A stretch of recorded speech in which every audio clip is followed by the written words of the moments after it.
اولیاء کرام نظر نہیں آئیں گے، بادشاہوں کی قبریں دکھائی نہیں دیں گی، لیکن یہاں اولیاء کرام ہیں، ایسا نہیں ہے کہ یہاں اولیاء کرام نہیں ہیں، یہاں بہت سے مزارات ہیں، لیکن یہ قبرستان اتنا بڑا ہے کہ میں نہ تو ڈرون کی مدد سے آپ کو اسے دکھا سکتا ہوں اور نہ میں خود چل کر ان درگاہوں پر لے جا کر آپ کو دکھا سکتا ہوں جو درگاہیں یہاں موجود ہیں۔ ایک احاطہ جو ہے وہ علی خیل قبیلے والوں کے پاس ہے۔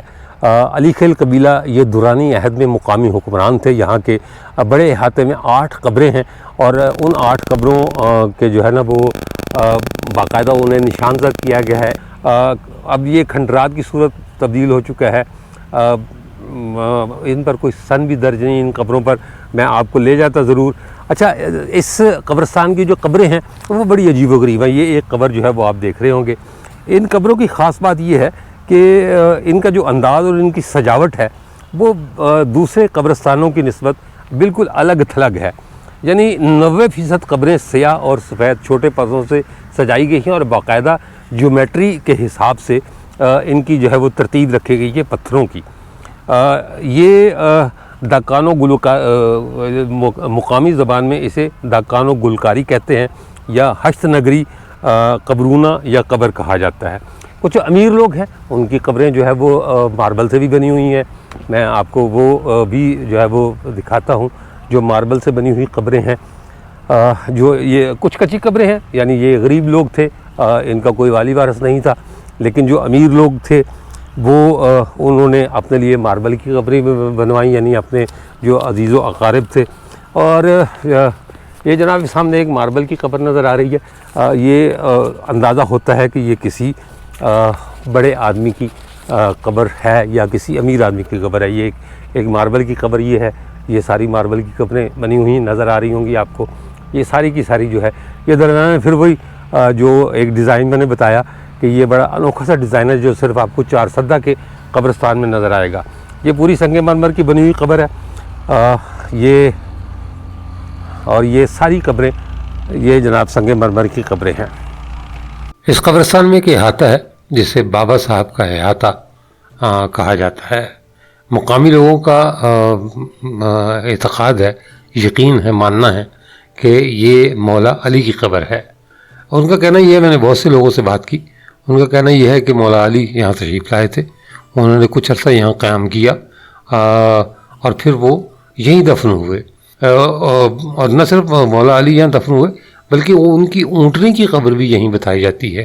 آئیے آپ کو احاطہ دکھاتے ہیں اندر سے چل کر، لیکن چلنے سے پہلے میں یہ بتا دوں کہ یہ کوئی تاریخی سند نہیں ہے، یہ صرف روایت ہے اور مقامی لوگوں کا عقیدہ ہے۔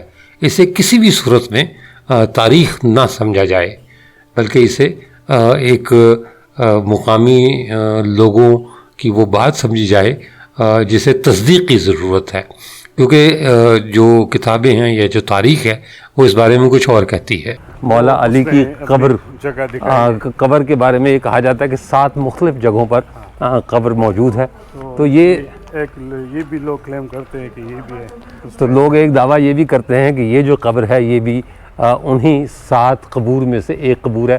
بہت بڑا گنبد بنا ہوا ہے اس درگاہ کے اوپر، اور میں آپ کو اندر لے کے چلتا ہوں۔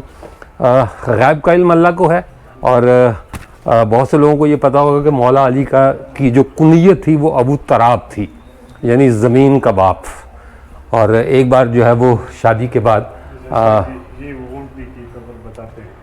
اچھا یہ جو لمبی قبر ہے یہ کہتے ہیں جی کہ مولا علی کی اونٹنی جس پر وہ سوار ہو کر یہاں تشریف لائے تھے یہ اس کی قبر ہے، اور یہ جو اندر جو قبر ہے اس کے بارے میں کہا جاتا ہے کہ یہ مولا علی کی قبر ہے۔ تو میں یقین سے کچھ نہیں کہہ سکتا، یہ وہ روایتیں ہیں۔ ویسے اس قبر پر جو ہے وہ جو لکھا ہوا ہے وہ لکھا ہوا ہے بابا صاحب، یہ لکھا ہوا ہے، اور یہ بہت بڑا سا گنبد اس مزار پر بنایا ہوا ہے۔ میں نے کہا نا کہ یہ روایتیں ہیں، میں اس کی تاریخی طور پر کہیں سے تصدیق نہیں کر سکتا۔ یہ قبر خاصی لمبی ہے، یعنی یہ وہاں سے شروع ہوتی ہے اور یہ بیچ میں پردہ پڑا ہوا ہے، میرا خیال ہے کہ شاید خواتین کے لیے اور اس کے لیے ہے۔ بہرحال یہ پوری قبر ہے، لیکن میں نے کہا نا کہ میں یقین سے نہیں کہہ سکتا، کیونکہ آج تک عام جو مقبول روایتیں ہیں ان کے مطابق مولا علی کی آخری آرامگاہ نجف اشرف میں ہے۔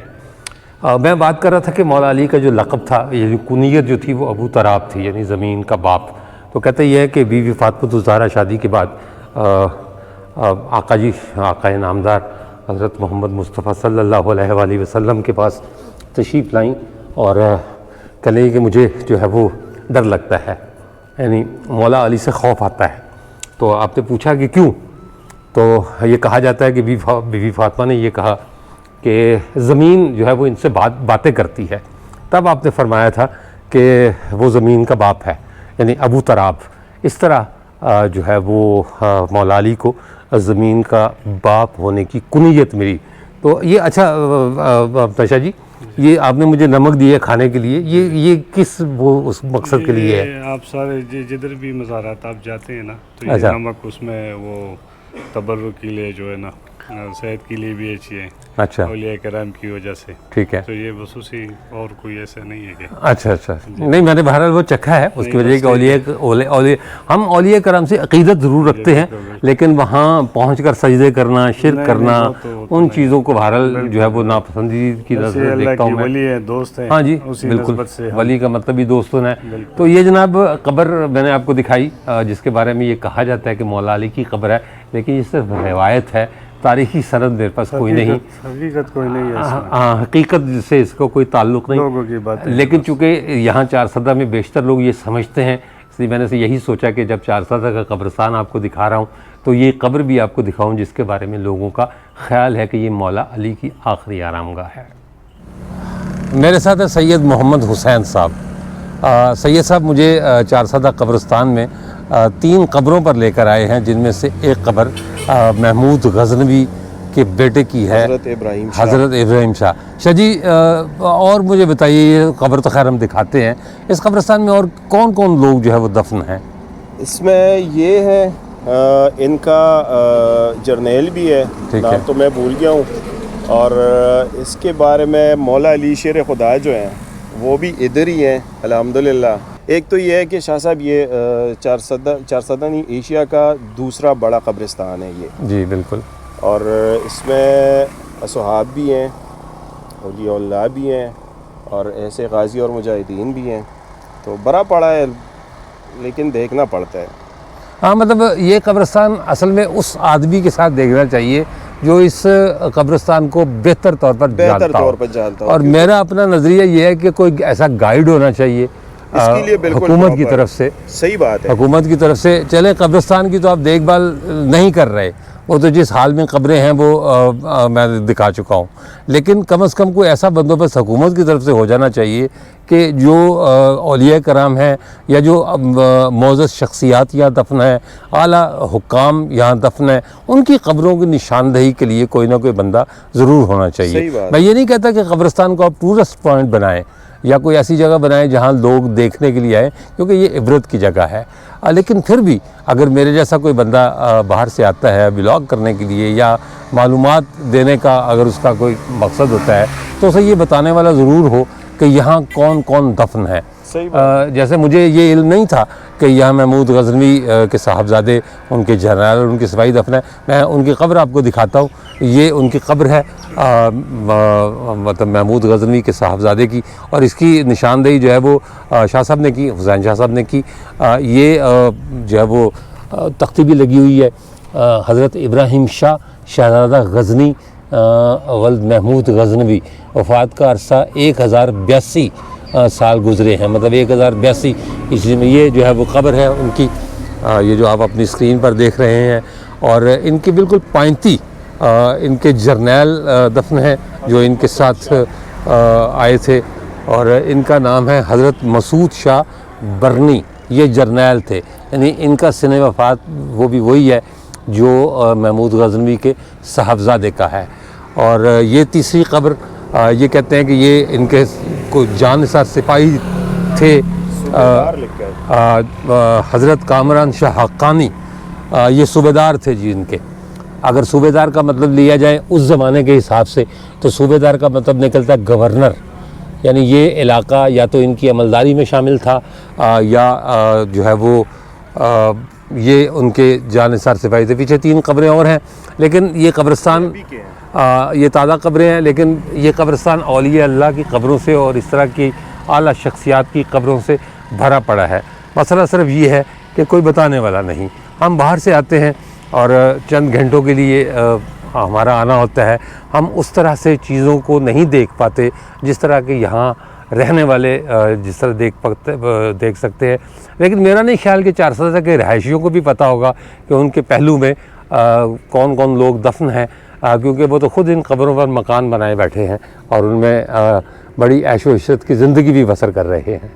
یہ سامنے نظر آنے والی عمارت 4 سدہ ریلوے اسٹیشن کی ہے. یعنی یوں کہہ لیں کہ ایک زمانے میں 4 سدہ میں ٹرین بھی چلا کرتی تھی، لیکن اب ویران عمارت ریلوے اسٹیشن کی کسی بیوہ کی مانگ کی طرح کا منظر پیش کرتی ہے. یہ اس کی پرانی عمارت جہاں دائیں بائیں بچے جو ہے وہ کھیلتے ہوئے نظر آئیں گے. انگریز کی دور کی عمارت بنی ہوئی ہے، اس لیے اب تک یہ سلامت ہے. اگر ہمارے پاکستانی انجینئرز کے ہاتھوں کی ہوتی یا پاکستان کی موجودہ جو بنانے والے لوگ ہیں انہوں نے بنائی ہوتی تو شاید یہ 3 دفعہ گر چکی ہوتی. یہ ٹرین کی پٹریاں خالی پٹریاں، اب یہاں ٹرین نہیں آتی. البتہ دائیں بائیں کے جو جانور ہیں، جو رہائشی ہیں، ان کے جو پالتو جانور ہیں وہ چرنے کے لیے ضرور آتے ہیں. تو یہ وہ ہمارے قیمتی اثاثے ہیں جو ہم نے اپنی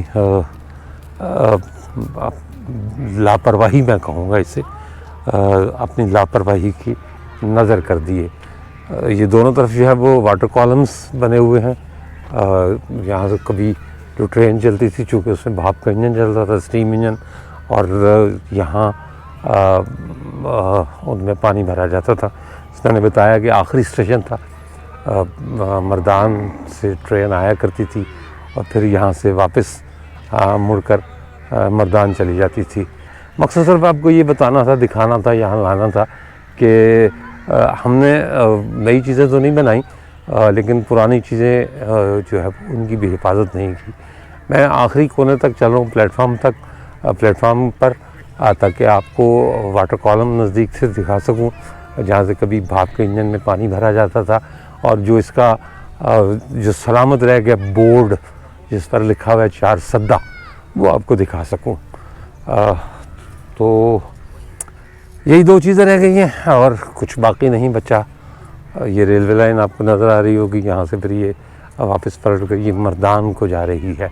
یہ جو سامنے جو ریلوے لائن الٹے ہاتھ کو کٹ رہی ہے، ادھر سے ہی آتی تھی ٹرین اور ادھر کو واپس جاتی تھی. یہ 4 سدہ کا بورڈ جو گئے دنوں کی کہانیاں سنانے کے لیے ابھی بھی کھڑا ہے، اور اب تو میرا خیال ہے کہانیاں بھی ختم ہو چکی ہیں، کہانیاں بھی نہیں رہ گئی ہیں اس کی. نہ کوئی آتا ہے نہ کوئی جاتا ہے. یہ وسیع اور اس جگہ ریلوے کی ملکیت ہے. اور یہ جو واٹر کالم جہاں سے بھاپ کے انجنوں میں یعنی اسٹیم انجنز میں پانی بھرا جاتا تھا اور پھر وہ اپنی منزل کے لیے روانہ ہو جایا کرتے تھے. یہ دونوں طرف ہے، پلیٹ فارم کے دونوں طرف ایک ہی پلیٹ فارم ہے اس کا، اور یہ دونوں طرف لگے ہوئے ہیں. یعنی اگر انجن اس طرف لگا ہو تو یہاں بھی اس میں پانی بھرا جا سکے، اور اگر وہ دوسری طرف کا واٹر کالم ہے کہ اگر وہاں انجن لگا ہو تو اس میں پانی بھرا جا سکے، اور پھر یہاں سے ٹرین واپس چلی جایا کرتی تھی. ریلوے اسٹیشن پر آیا ہوں تو آپ کو ایک بات اور بھی بتا دوں. پاکستان میں 2 چیزیں بہت بنتی ہیں.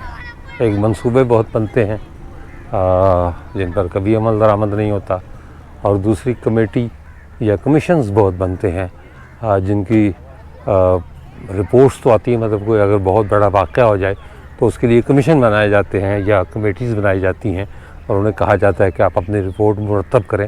لیکن وہ رپورٹس اللہ جانے مرتب ہوتی ہی نہیں ہوتی، لیکن کبھی عوام کے سامنے نہیں آتی. تو منصوبہ 2016 میں بنا تھا 1.6 ارب روپے کی لاگت سے کہ وادی پشاور کے تمام جو بڑے بڑے شہر ہیں انہیں آپس میں ملا دیا جائے ریلوے کے ذریعے، اور نام اس کا رکھا گیا تھا گریٹر پشاور. اس میں یہ تھا کہ پشاور سے ٹرین چلنی تھی، اسے نوشہرہ تک جانا تھا، اور نوشہرہ سے پھر یہ درگئی اور مالاکنڈ اور اس کو جو ہے وہ مردان اور چار سدہ کو ملایا جانا تھا ریلوے لنک کے ذریعے، لیکن اور اس میں جو ہے وہ چائنا کا اشتراک شامل تھا۔ 2016 کا منصوبہ اور یہ 2023 سے 7 سال گزر گئے، نہیں پتہ کہ اس منصوبے کا کیا بنا، وہ قابل عمل ہے یا نہیں ہے، لیکن منصوبہ بہرحال تھا کہ جو ہے وہ اسے بنایا جائے، لیکن وہ میرا خیال ہے کاغذوں میں ہی کہیں دب کے رہ گیا ہے۔ اتنی توفیق نہیں ہوئی ہے ہمیں کہ ہم کم از کم لوگوں کو یہ بتا سکیں کہ اس منصوبے کا مستقبل کیا ہے۔ میں اس قبرستان کے اندر چلتے ہوئے ایک چار دیواری کے پاس پہنچا ہوں۔ یہ دروازہ آپ کو نظر آ رہا ہوگا، یہ دروازہ ہے، اور یہ کہتے ہیں جی کہ مغلیہ دور کی قبریں مطلب اس کے اندر موجود تھیں یا ہیں۔ اب یہ ساری کی ساری قبریں گھاس پھوس سے ہٹ چکی ہیں، جنگل اگایا ہے، لیکن بہرحال کچھ نہ کچھ قبریں ضرور موجود ہیں۔ ممکن ہے یہ تو جو قبریں آپ کو نظر آ رہی ہیں یہ تو نئی قبریں ہیں، لیکن ہو سکتا ہے کہ بعض پرانی قبریں یہ جھاڑیوں کے اندر جو ہے وہ چھپ چکی ہوں، اور اب جو ہے وہ ان کا نام و نشان ختم ہو گیا ہے۔ مغلیہ دور ختم ہوئے بھی 1857 سے بہت پہلے مغل یہاں تھے، اکبر کے دور میں، جہانگیر کے دور میں، شہاب الدین شاہ جہان کے دور میں، اور اس کے بعد پھر اورنگزیب عالمگیر۔ اور اورنگزیب عالمگیر وہ آخری بادشاہ تھا جو جسے یہ کہا جا سکتا ہے کہ اس کے دور میں مغلوں کو عروج حاصل تھا۔ اس کے بعد مغلوں کا زوال شروع ہوا، پہلے سکھ آئے، بعد میں انگریز آئے، سکھ جو ہے وہ پشاور تک پہنچے، ہری سنگھ نلوا نے پشاور پر حملہ کیا۔ آپ کو اس طرح کے گڑھے بھی نظر آئیں گے قبرستان میں، یہ قبریں جو ہے وہ اندر سے بیٹھ چکی ہیں، ختم ہو چکی ہیں، اس کا پرسان حال کوئی نہیں۔ لیکن میں آپ کو ایک جو ہے وہ ایک اور بات بتاؤں کہ اس قبرستان کا رقبہ کم از کم 12 مربع کلومیٹر تھا کسی زمانے میں۔ کہتے ہیں کہ یہ 4 کلومیٹر بلکہ 4 میل، میں معذرت چاہتا ہوں، 4 میل ایک طرف سے تھا اور 3 میل ایک طرف سے، یعنی 12 میل کا علاقہ جو ہے وہ اس قبرستان نے گھیرا ہوا تھا۔ کہا یہ جاتا ہے کہ چار سدہ کا جو نیا شہر ہے، جو اس وقت مطلب شہر موجود ہے، اس میں سے 75% شہر قبرستان پر بنا ہوا ہے۔ مجھے نہیں معلوم، میرے ایک جو ہے وہ ویور نے مجھے یہ کہا تھا جی کہ 100 سال کے بعد کسی قبر پر مکان بنانا جائز ہے، یعنی وہاں رہائش اختیار کی جا سکتی ہے۔ میں کسی بھی ذریعے سے اس کی چھان بین نہیں کر سکا، میں اپنی کم علمی کا اعتراف کرتا ہوں، لیکن میں نہیں سمجھتا کہ کسی بھی مذہب میں، کسی بھی دور میں، یا کسی بھی ایک زمانہ گزرنے کے بعد آپ کو قبروں کی بے حرمتی یا انہیں ختم کرنے کی اجازت دی جاتی ہو۔ لیکن بہرحال میرا مقصد یہ نہیں ہے کہ میں مطلب کسی کی بحث کا جواب دوں، بلکہ بتانا صرف یہ مقصود ہے کہ یہ قبرستان یعنی چار سدہ کا جو شہر ہے وہ 75 سے 90% تک اس قبرستان پر آباد ہے۔ وہ قبریں ختم ہو چکی، وہ لوگ ختم ہو چکے جن کی وہ قبریں تھیں، اور اب وہاں شہر کی سڑکیں موجود ہیں، گلیاں موجود ہیں، لوگ کاروبار کرتے ہیں۔ جہاں کبھی جو ہے وہ قبرستان ہوا کرتا تھا، اب وہاں کچھ نہیں، بارونق بازار ہیں۔ چلتے چلتے آپ کو اس قبرستان کے حوالے سے ایک دلچسپ روایتیں بتا دوں۔ اب وہ روایت یہ ہے کہ یہاں سال میں کوئی آئے یا نہ آئے، یعنی چار سدہ کا رہنے والا کوئی آئے یا نہ آئے، لیکن 2 مواقع ایسے ہوتے ہیں جب وہ یہاں ضرور آتے ہیں۔ ایک عاشوراء محرم یعنی 10 محرم کا دن، اس روز لوگ آتے ہیں، اور ایک عید الاضحیٰ کا پہلا دن صبح سویرے لوگ آتے ہیں، یہاں حاضری دیتے ہیں، اپنے پیاروں کی قبروں کے درشن کرتے ہیں، زیارت کرتے ہیں، دعا مانگتے ہیں، اور پھر جو ضروری مرمت کا کام ہے وہ کرواتے ہیں۔ یہ 2 روایتیں اب بھی موجود ہیں۔ ہاں، یہ سوچنے کی بات ہے کہ ان لوگوں کی قبروں کا کیا ہوگا یا ہوا ہے جو اب شہر کے نیچے آ چکی ہیں۔ وہ اپنی جگہ، لیکن یہ روایت اپنی جگہ۔ ممکن ہے کہ یہ روایت آپ کو دوسرے قبرستانوں میں نظر نہ آئے، جو میں نے آپ کو بتائی کہ چار سدہ کے لوگ پورا سال یہاں آئیں یا نہ آئیں، لیکن وہ عید الاضحیٰ اور عاشوراء محرم کے دن یہاں ضرور اپنے پیاروں کے پاس آ کر ان کے مغفرت کی دعا کرتے ہیں۔ اس کے ساتھ ہی مجھے اجازت دیجیے، انشاءاللہ تعالی اگلے ولاگ میں دوبارہ ملاقات ہوگی، تب تک کے لیے اللہ حافظ۔